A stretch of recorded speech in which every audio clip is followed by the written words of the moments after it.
there is a problem when you look at the primary market of young artists. They don't have a strong secondary market. I mean, the first question is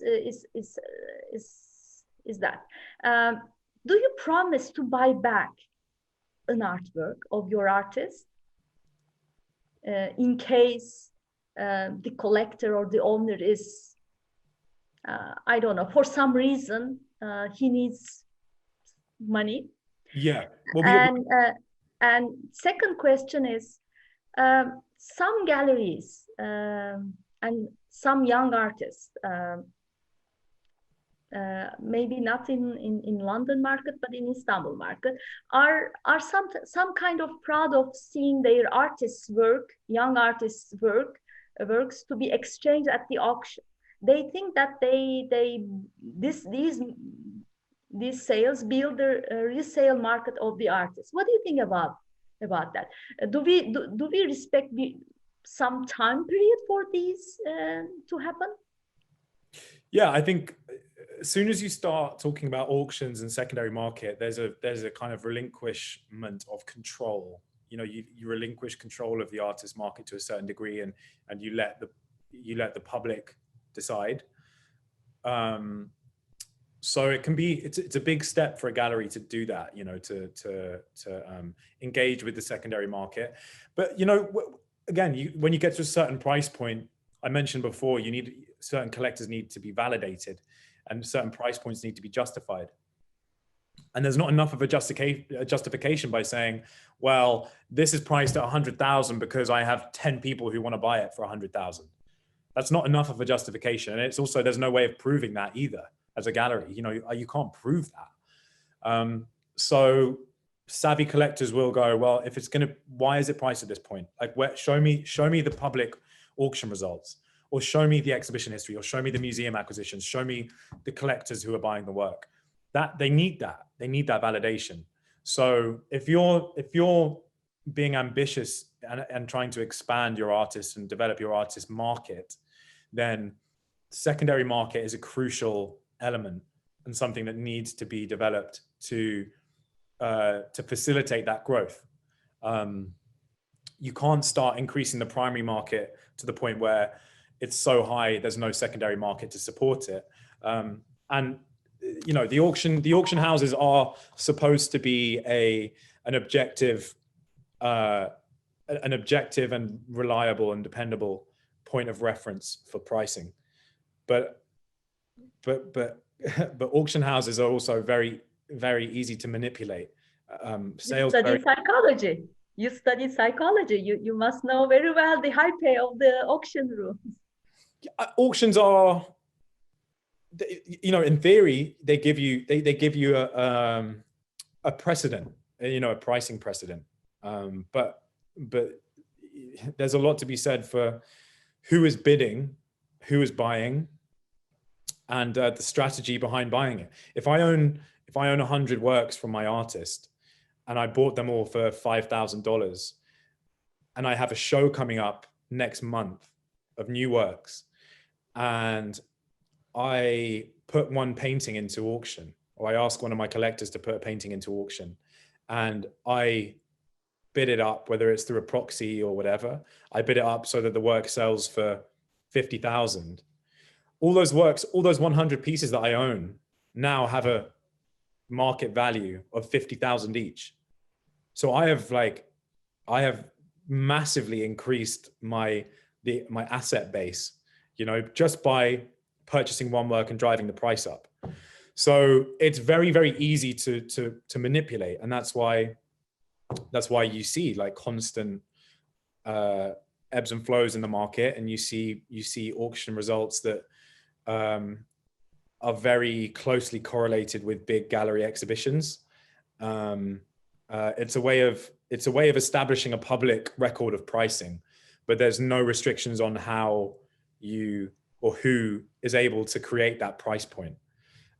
So it's very important though. It's important that it's there because, as I said, it gives collectors confidence, you know, regardless of the fact that it can be manipulated and manufactured. it still works. You know, it's still the only reference point that people have that's supposedly objective, that will allow you to justify increasing the primary market prices of one of your artists' work. But also it comes with the risk. It comes with the risk of other owners of paintings seeing the auction result that was extremely successful and then unloading their work. And then when they unload that work, then you have to support the market. So you would have to buy back that work at a similar price point. So there, you know, as a gallery, we would obviously be committed, you know, if one of our artists is, has an auction result which is successful, then we have to be committed, whether that's through notifying other collectors, or just making sure that work and future works are sustained. But it can be a very expensive exercise. So there's big risks involved. So you adjust upwards, or you are more prudent in adjusting prices upward to catch up with auction prices? Oh, so, say that again. You know, do you prefer to adjust your prices, artist prices, parallel to the auction results, or you're more, you know, slow in adjusting your price? No, we're much slower. Like primary should always be below secondary. You need to have people waiting for primary works. Like you can't have primary and secondary in line. Your primary market prices need to be aspirational. So you want to have people coming to the gallery to be able to get the works at primary market prices. And the secondary market has to be ideally more expensive, you know. The secondary market in a way keeps your primary market going, you know, because it generates the demand. When people see works being traded for hundreds of thousands, but they know that if they come to the gallery, they could buy it at 50,000, that makes the primary market hugely competitive and hugely exciting.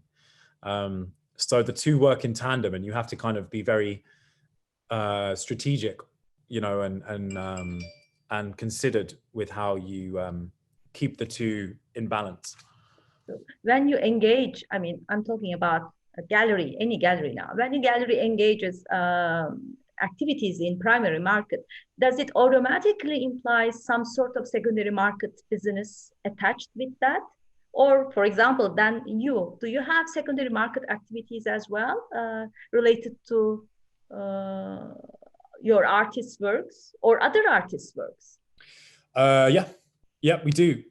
We have, I mean, actually, like from when we started, there's a painting behind me. I don't know if you can see. There's a blue painting behind me by Ryan Hewitt. Yeah. He's a South African artist who we started working with from our very, very first pop-up. And he was selling, originally we were selling those works for like £1,000, maybe, you know. And that was in 2013. And we now have work selling primary for like £70,000. What is his name? Ryan Hewitt. He just had a show at the Goss Michael Foundation last year in Dallas, which was his first big institutional show in the US. But he has an extraordinary collector base, like very, very important blue chip collectors. His work is incredible. One of my favorite artists. But this piece we sold as part of an exhibition we did in 2015, and we sold the work for 15,000. And the collector he had to sell the work a couple of years later. So last year we bought the work back from him for 30,000. So he had doubled his money. So he was obviously very happy with that. And since then we've had offers on the piece for up to £100,000. And we're not selling it again for now. You know, I just love the piece. It's in my office here. But yes, we're very active, and, you know, because we are constantly pushing forwards and we're growing as a gallery. Works that we sold a few years ago for like £5,000, £10,000 are now worth a hell of a lot more than that. So we always ask our collectors to come back to us first, and that's also in our contracts. In our sales invoices, we ask collectors to offer us the first right of refusal to buy back a painting if they are going to resell it after the resale clause is finished. I can see somebody's written a question about how long the resale bans that we impose are, which is between 3 and 5 years, depending on the artist. Oh, I see. So after that period has passed and the collector wants to sell, we ask that they come to us first so that we have the first opportunity to buy it back, so that we have that, you know, can maintain that control. Yeah. This is also the fact that you buy back. This is great. I mean, that gives a lot of confidence to your collectors base, because the highest risk attached with young artists or unknown artists to the market is what happens if I want to change my mind, I want to buy something else to to get rid of this work. And having always the gallery next to your gallery next to you, which is ready to buy back the work, it is like an insurance. I mean, it's like you insure your artworks beforehand, as if I say, I think this is a great opportunity, and that makes the gallery as the main pillar of the art market. Now nowadays with with COVID, with other financial difficulties of small galleries, many artists are independent. They are happy to be independent, not to be attached with the gallery. But I think the main role of a gallery is to back up the artist and the collector in hard times. Having said that, so you back up your collectors. How about your artists? I mean, if your artists need money, and do you buy some of the works in bulk at the beginning of the show? Does it happen? Sometimes, yeah. I mean, in terms of like funding for our artists, it's more in terms of like funding studio costs, or funding like studio assistants that can help them out. Sometimes we do buy works up front. It's something that we're doing more and more as a gallery. When we started, we couldn't couldn't do that because we didn't have the capital to be able to do it. But we are doing that more and more. And yeah, I mean, it's important, if you focus on artist development, that does require money. It requires investment. It requires investment into a press team. It requires investment into content creation. It requires investment into time and resource, developing relationships with big collectors or institutions who can add value to your artist. It's an investment into buying works on resale. It's an investment into studio costs and travel costs and material costs and producing big works, helping to front costs for big sculptures or paintings that will really take an artist to the next level. There's all sorts of costs that come into play. And, and also if you're a big gallery with a big team, you have to fund staff at the gallery who can, liaise with the artist and provide support for the artist and catalog their works. And obviously you have to invest in the space to be able to show them in the correct light. And you have to pay for curators to be involved in shows, and you have to pay for critical text to be written.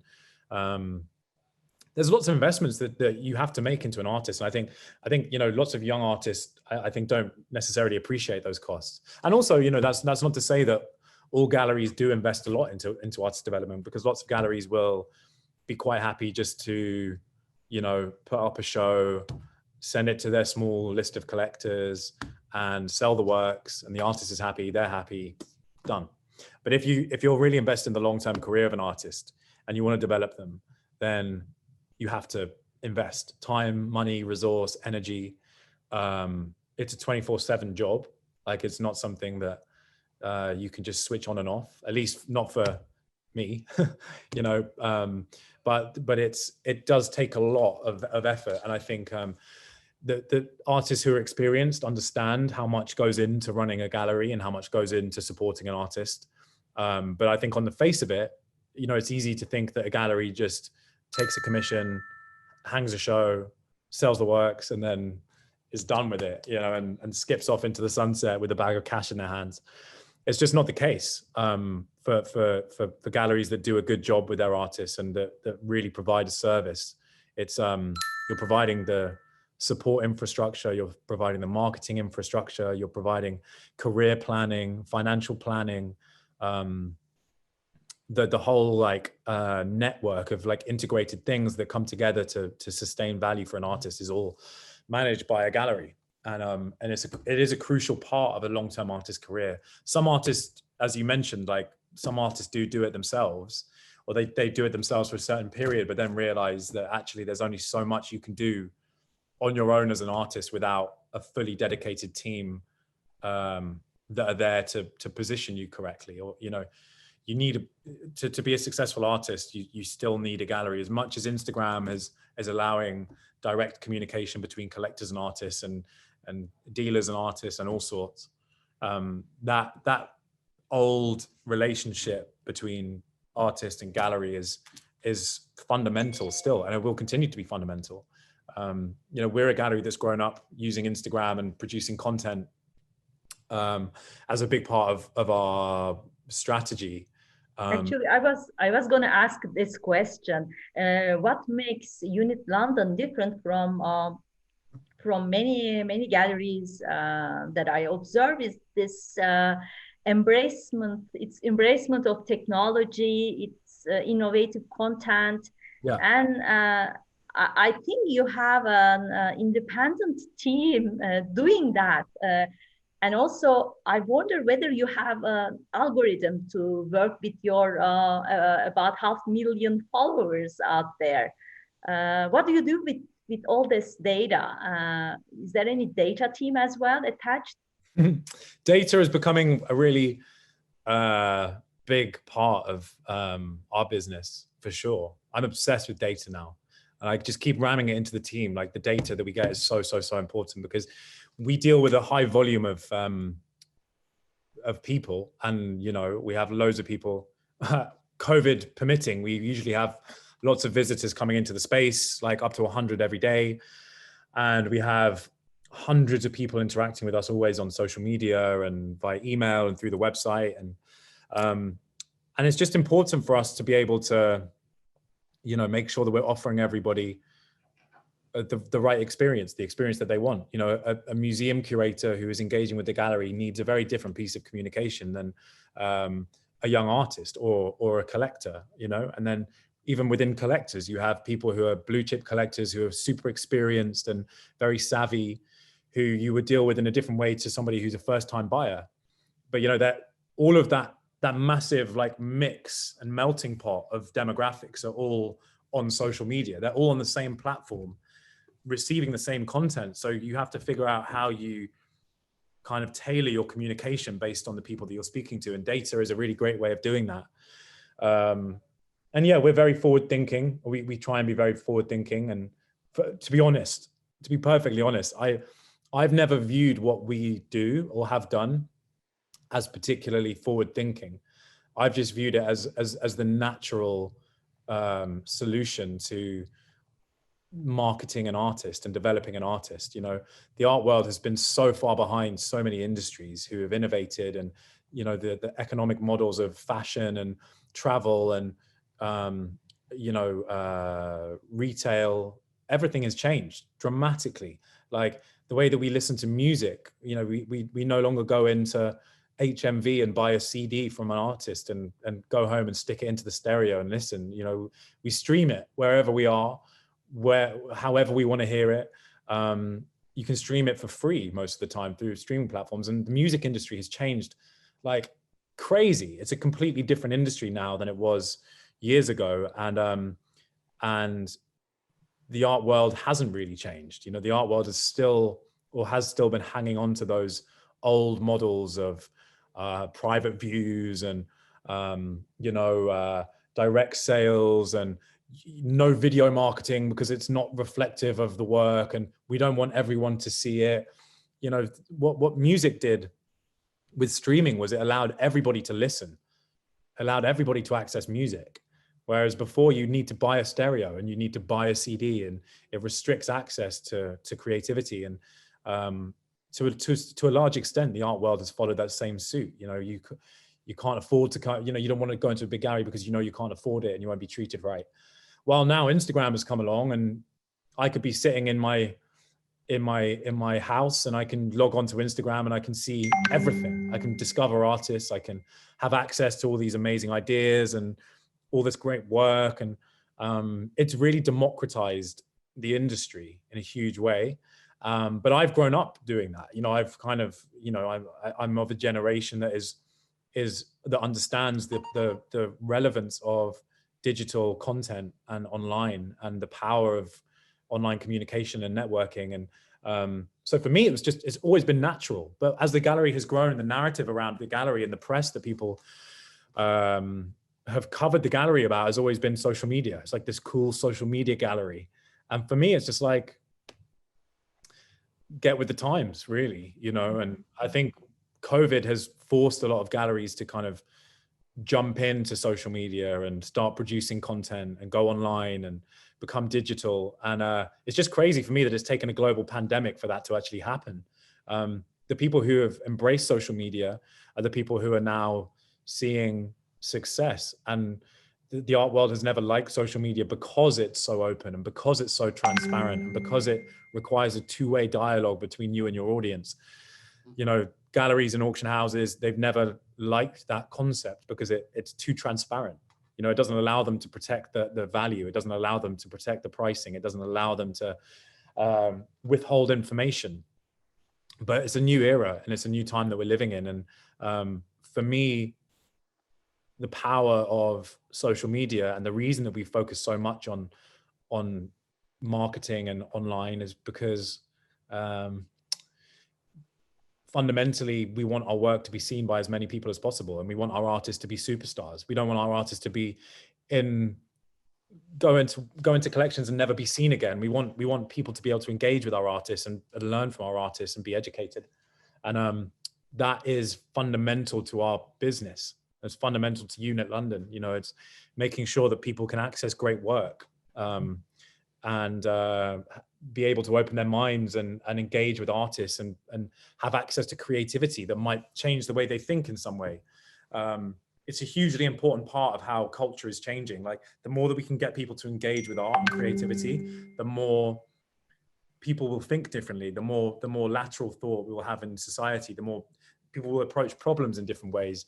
And I think this change in the art world and this change that we're seeing across culture and society in having more open access to creativity, more democratic access to creativity is changing the world, fundamentally changing the world.